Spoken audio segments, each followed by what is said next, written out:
Daripada Siti Zaharah Abdul Manaf. Assalamualaikum Ustaz.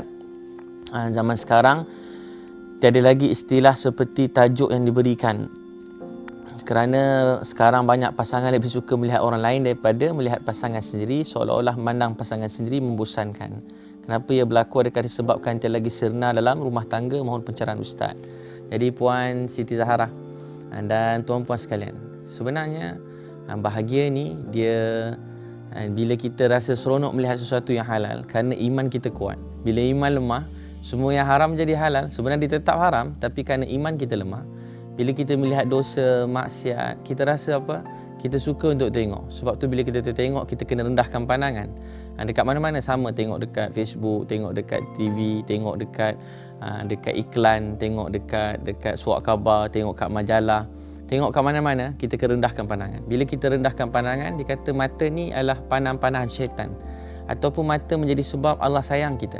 Jadi kenapa orang kurang suka memandang pasangan? Kerana kurang takwa dalam diri, kurang takwa. Sebab tu Allah sebut dalam Quran, wa ibadur rahmanil lazi, dia kata apa? Hamba Allah yang maha pemurah. Ialah Allah puji. Siapa nak jadi ibadur rahman? Kita bukan engineer, bukan doktor, bukan petani, bukan peniaga, bukan penceramah, bukan motivator. Kita bukan apa-apa kerja pun, kita bukan. Kita ialah wa ibadur rahman. Kita hamba Allah yang maha pemurah. Allah puji siapa hamba Allah yang pemurah? Antara sifat mereka berjalan atas muka bumi. Allah puji.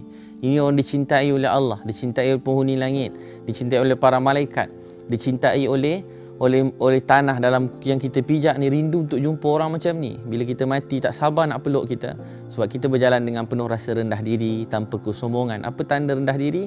Kita taat perintah Allah, kita tak buat perkara yang haram, dan kita tidak melihat yang haram, tak lihat perkara yang bukan-bukan, perkara dosa, maksiat. Kita tak pandang, sebab kita suka nak tengok, tapi kita lebih suka apa yang Allah nak kepada kita.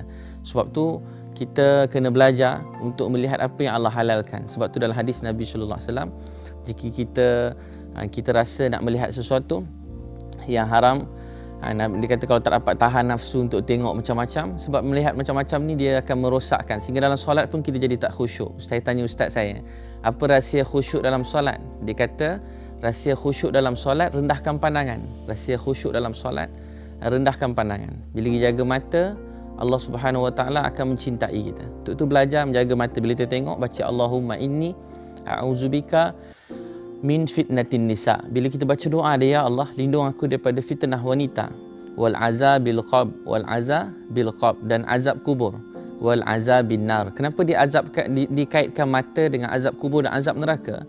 Kerana mata ramai orang akan pergi ke arah maksiat yang lain. Dikata pintu maksiat bagi seseorang ialah mata dia. Mata ni macam kamera. Apa yang kita tumpu, kita pandang, dia akan mencerminkan daripada hati kita. Sebab tu orang yang gagal jaga mata, dia mudah terdedah, dia akan diazab dalam kubur, dan dia akan diazab dalam neraka Allah SWT.